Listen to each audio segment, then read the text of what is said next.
what radicalized you. It's just basic empathy, basic decency.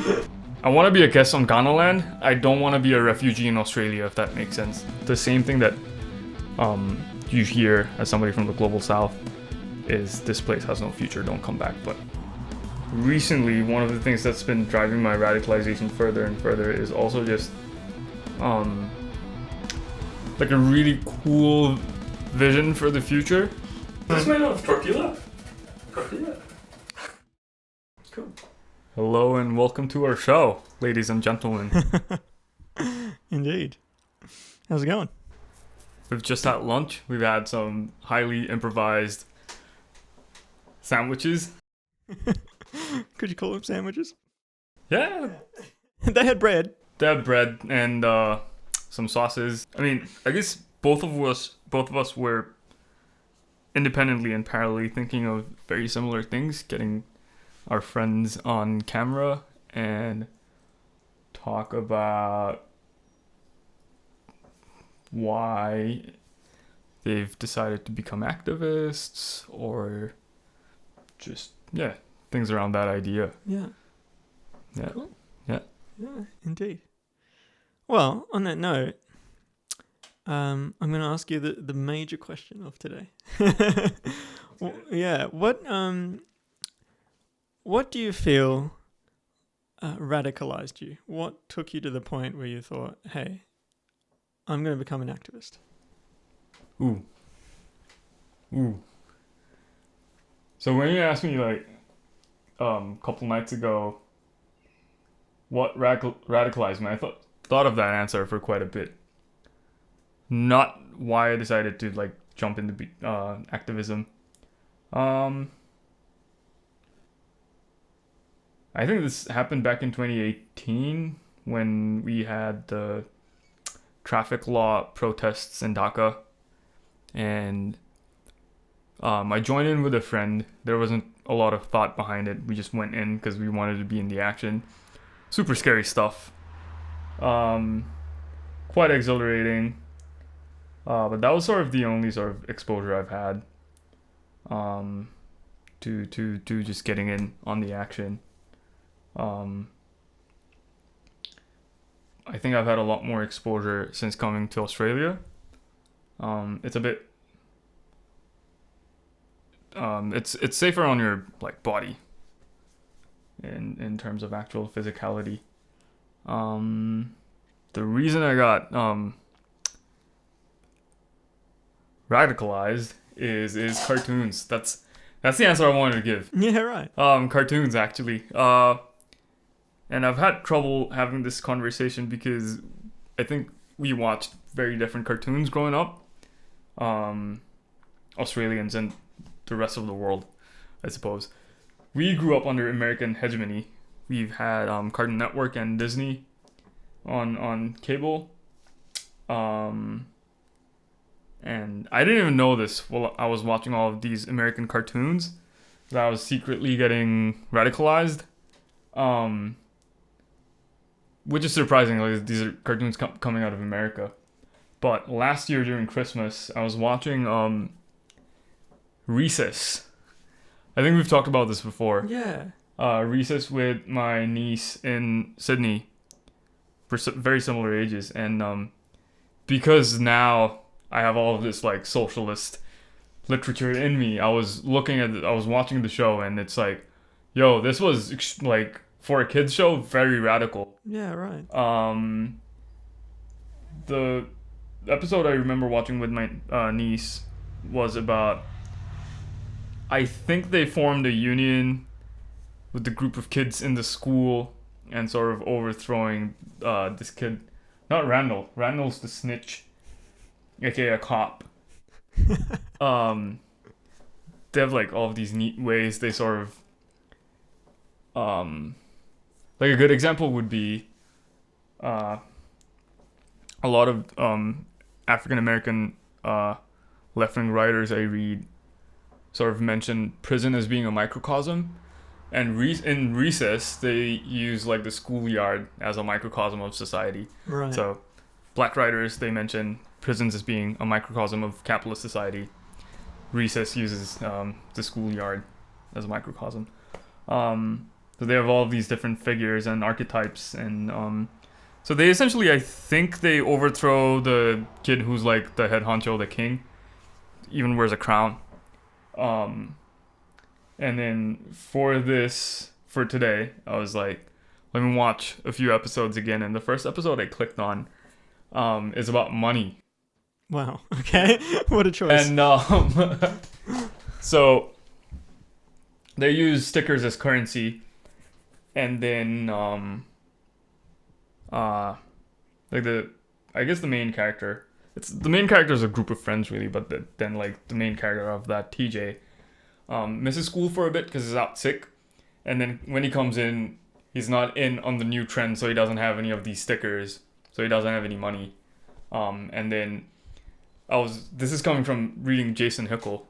I hope I'm doing a good job, by the way. I'm giving you the most elaborate answer I can think of. No, this is perfect. I think you're doing great. You are nailing it. So yeah, he doesn't have any of the stickers, and then one kid comes in and buys his hat. That's I compared that to what was the word? Primitive accumulation or the enclosures when it happened. And then TJ is like a hustler. He's a hustler throughout the entire show. So he figures out a way to start accumulating money. He starts doing work for other kids. There's these two twins who dig like holes in the ground of the playground, so he digs the holes for them in exchange for these stickers.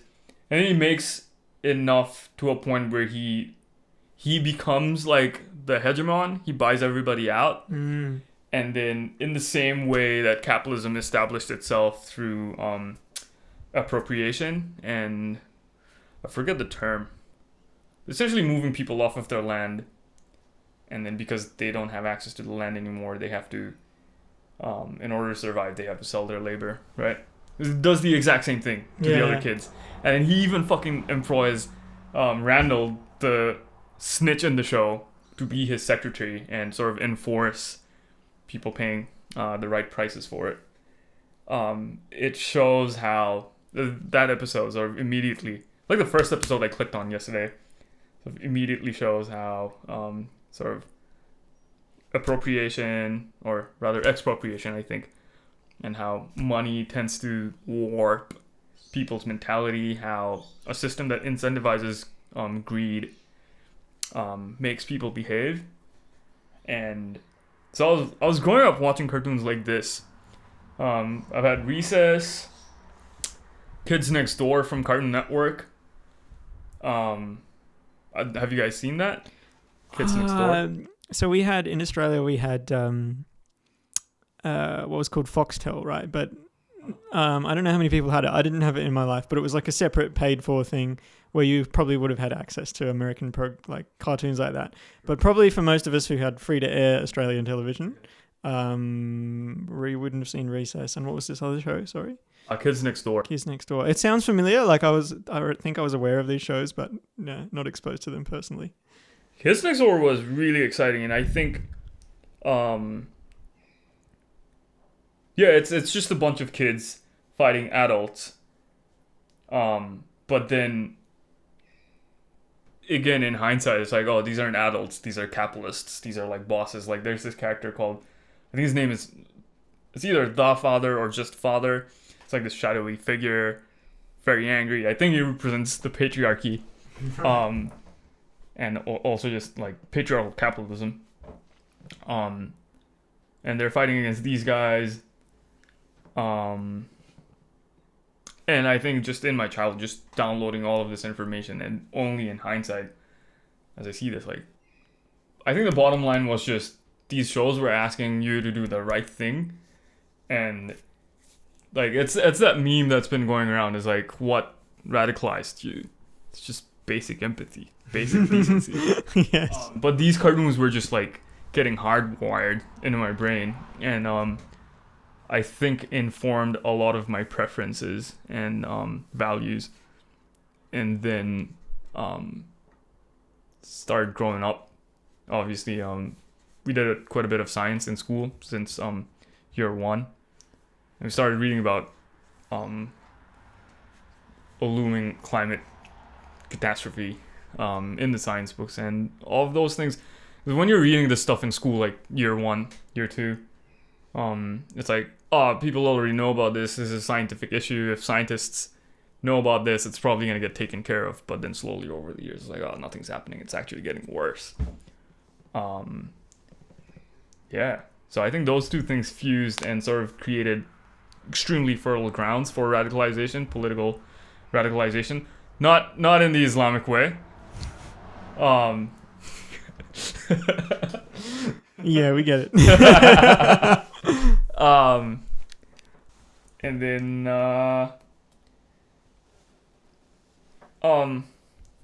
but I guess we always had sort of conversations around collectivist thinking in our home, so that also sort of laid grounds for it.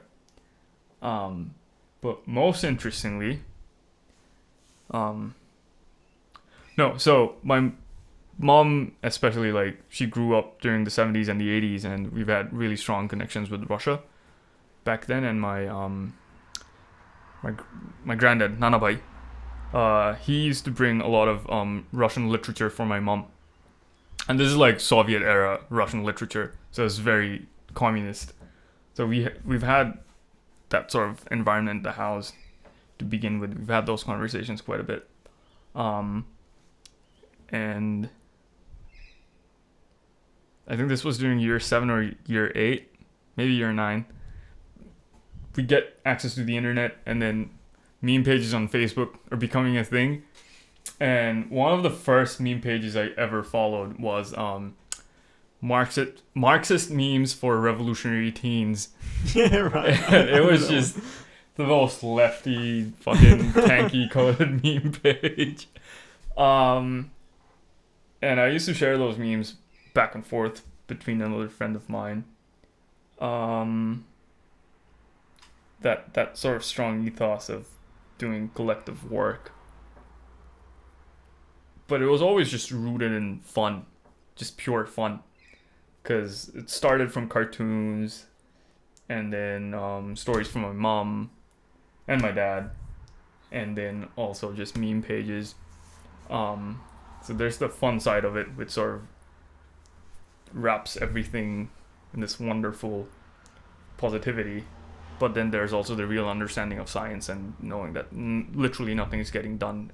And in fact, the body of people who have power to do things are actively making things worse. And I think all of that peaked last year. When I come to Australia, 2023. So in 2023, I think all of that sort of peaked.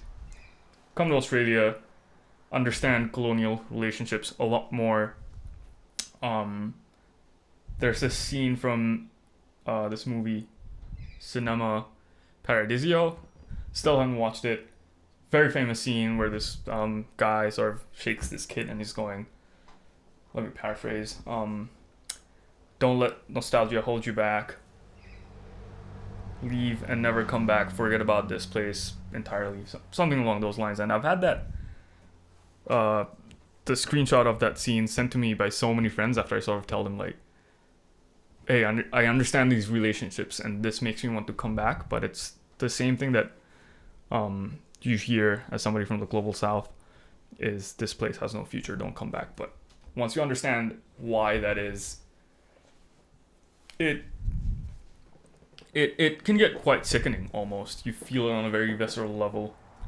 And then I started reading a lot of Jason Hickel. He does the actual math behind unequal exchange, and it makes you feel quite helpless because on one hand you feel extremely privileged for being able to be here. Most people can't. You also know what needs to be done, but you can't have those conversations. And then it's a process of trying to find the kind of people you can have those conversations. And like, as an activist, you're not just trying to have conversations, you're actually trying to do things. And I got very lucky that I found the right kinds of people. I've met some amazing friends, who've had the same idea to do this weird thing with, where we try to propagandize more people. What are you talking about? That's not what we're doing. Surely. No. No. It's not like personal stories that are relatable can have effect on our friends and families. No. Not at all. Yeah, that's the answer I thought of Wow. when you asked me the question a couple nights ago. Yeah. Cool. What kind of spaces have you landed in, like physically? Like where have you ended up since your time in Australia that you have found a place where there are people with similar ideas that you can connect with, you can talk about the ideas and maybe act upon them? Like what? Sage, first and foremost. So what's Sage? South Australian grassroots ecosystem. It's very. I've invited friends and they've asked me to describe the place. It's been very difficult for me to describe it because like you only know once you go there. But it's like a fair of action, like good climate action, is how I would describe it. Happens once every month, last Sunday of every month. Yeah. So when you go to Sage, like, what are you expecting to see or do? I have to think of specific examples. Like, there were obviously all of the Rising Tide. What do you call those things? Sessions, Sage sessions. Where organizers from Rising Tide came in and invited people to go to the Newcastle blockade. Extremely important work. It could even prove quite pivotal in the next couple of years. There was obviously that. I particularly enjoyed this one presentation by somebody who did a PhD on the connection between the housing crisis in Australia, suburbs. Famously bad idea, but it's being implemented all over. So the housing crisis that stems from suburban design, car-centric suburban design, and biodiversity loss. And it was I sort of walked away with a lot of cool factoids in my head about how there's like 3,000 extra houses in South Australia right now, even when you account for net immigration, but it's just being held up by property investors and Airbnbs. But also the design could be improved a lot more that provides adequate housing for everybody and also creates space for our other living friends that we share this planet with. That was really good stuff.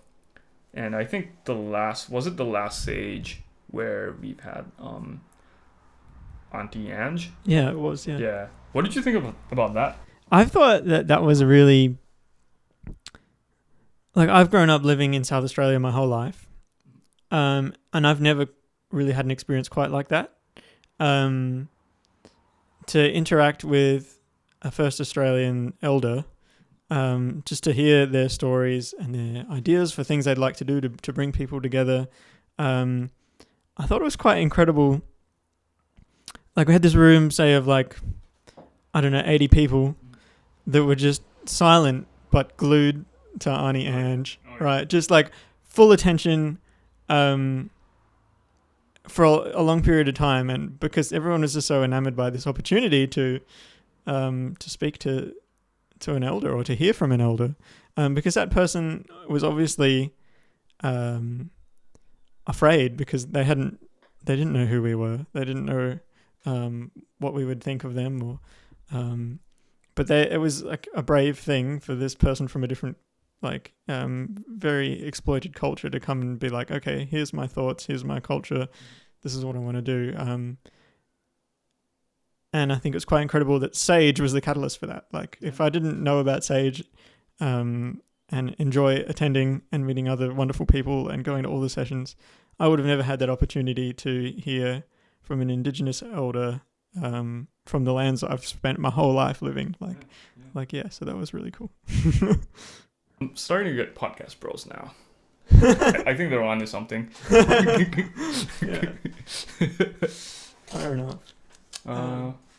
What else do you want to talk about?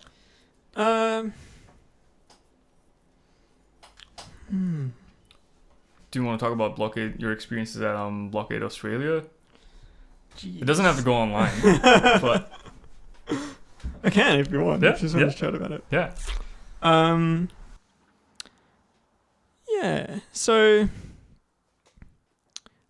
I've been involved in or interested in activism for like a fair while. Probably more seriously in the last like 5 or 6 years. And I only recently somewhat recently found out about this group called Blockade Australia. And there's lots of different activist groups out there that might be doing work specifically about climate change. And they all do it in their own unique ways. And so Blockade Australia is a very straight to the point. We're not necessarily worried about winning the story war, which is an important work, and other groups do it. But more, we want to stop the capitalist machine that is Australia. That's why it's Blockade Australia, right? Our actions are literally gonna stop what we know is bad for this country. And the planet. Oh, and the planet, importantly. Yes, for the whole planet. And so those actions manifest in, literally getting in the way of and stopping the earning of capital from fossil fuels is probably the main thing, right? Which, just a small point over there, friends and family are super surprised to hear that most of the mining companies in Australia do not pay any tax. All of their profits, all of their profits, I don't think it's wrong to say that, are they escape offshore. Yeah. Australian citizens don't see a single penny of it. No, it's wild, right? But it's true. It happens like whether it's Santos or Woodside or whoever. Compared to countries like Saudi Arabia, they're earning like $300 billion, in taxes revenue, or like I think Qatar is doing all right as well, but here we are just going, yep, cool. Have all this, and no, you don't have to pay tax. In fact, we're going to subsidize your actions because with taxpayer money. With taxpayer money, yeah. But then somehow they spin the story where people aggressively try to defend the fossil fuel industry or the mining industry at large in Australia. I could flip the question back to you. What radicalized you? What's the story? Cool. I think I like want to make a separate video on this, but I'll talk about it anyway. Yeah.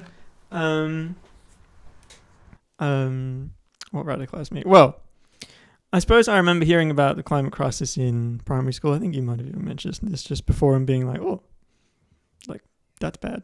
Like that's important. And I think that kind of was just bubbling away ever since. It's kind of like, all right. But I guess why that made a big impact on me at the time was I don't think it's talked a lot about or like enough in Australian culture. But even then I realized like, hey, like we're animals. We're part of this environment. We're part of this nature. It sustains us. Like if we want to eat, like we need land that can sustain us, like, and grow those foods.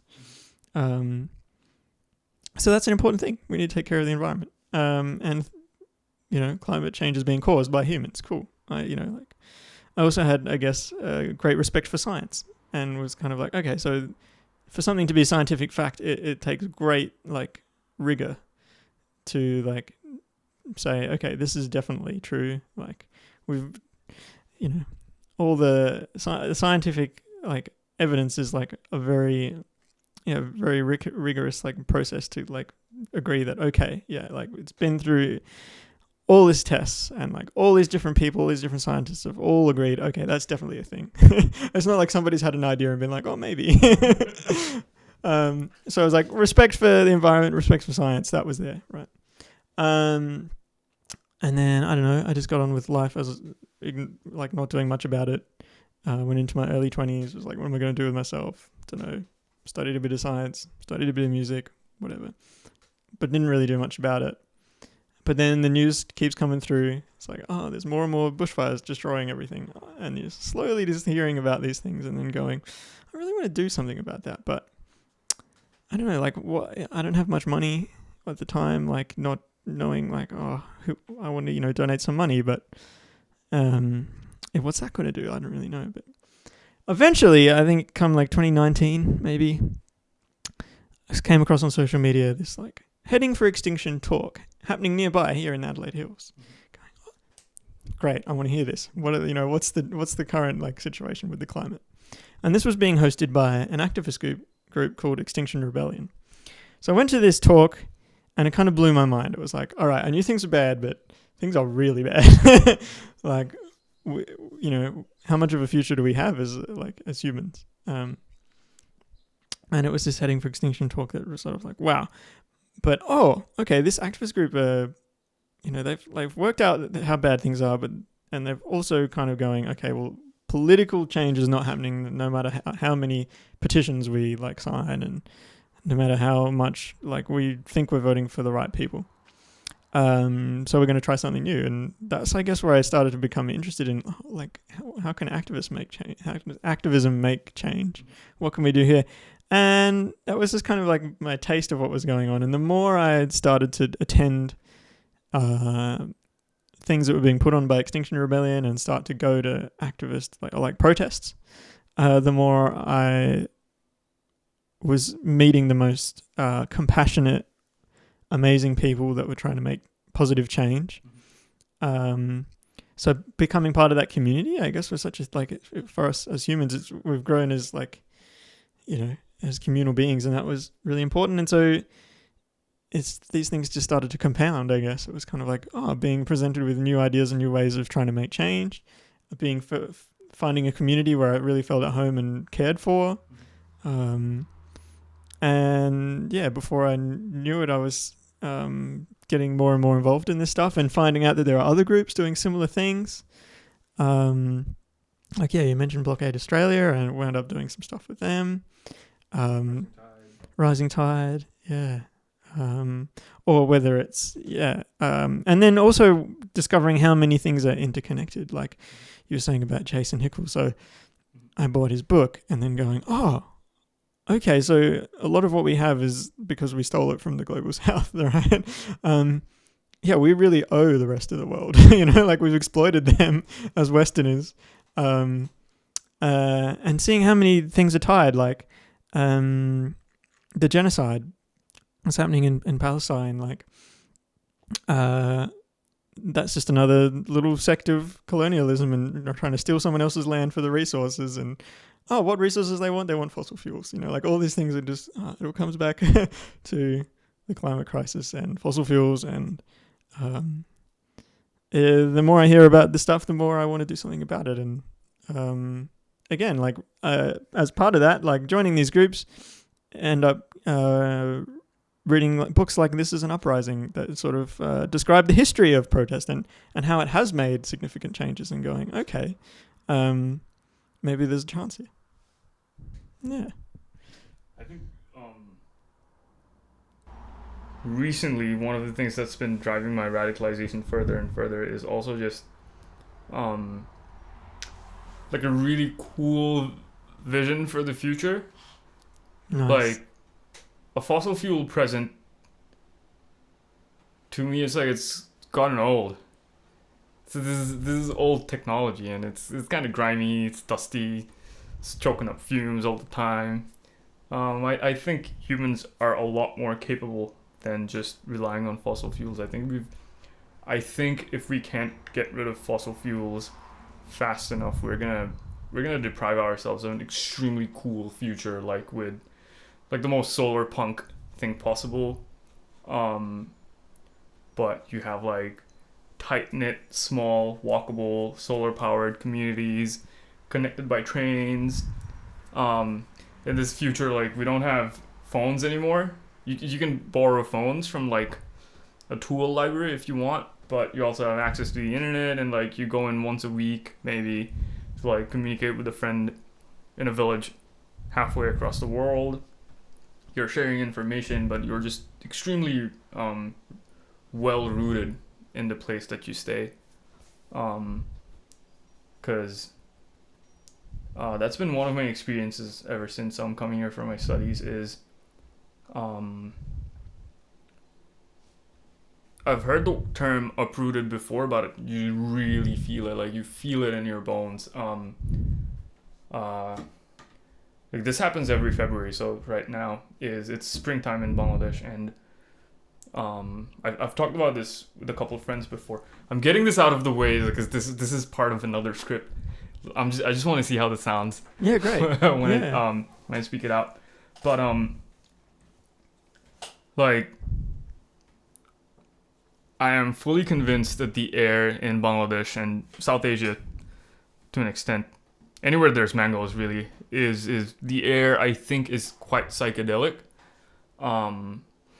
because I feel like the air comparatively in Australia is quite sterile, and it might be due to the high UV and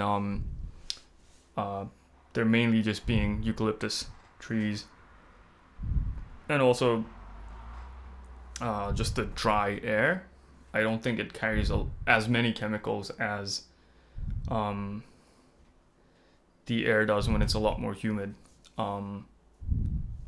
And I think when you grow up in that environment, your body gets quite habituated to those seasonal changes in the chemical makeup of the air, and it like really affects you on a deep, like visceral level. I forgot where I was going with this. Right, yeah, so that entire sort of experience really sort of makes sense of what people mean when they say of like somebody becoming uprooted. And I've met with a lot of other POCs, especially people who came here as refugees from the Middle East, Lebanon, Syria, a lot of Palestinians. And it's a shared sort of feeling because I think everybody wants to go back home. I'm glad to come here as a guest, but not to escape. I want to be a guest on Ghana land. I don't want to be a refugee in Australia, if that makes sense. And I want to be able to go back home. And I think that's something that everybody from the global south shares. Yeah, that was about the feeling of uprootedness. That's also been driving this process of radicalization quite a bit. Yeah, that's like that's an unexpected and interesting like element to that question. I think like if I asked you what radicalized you, I wouldn't be expecting an answer about feeling uprooted. That's cool. I think most POC would say that. Yeah. Would attest to that. Yeah. Sure. It's a feeling of being forcibly uprooted, and it's a very strong feeling. Extremely strong. Yeah. Goodness.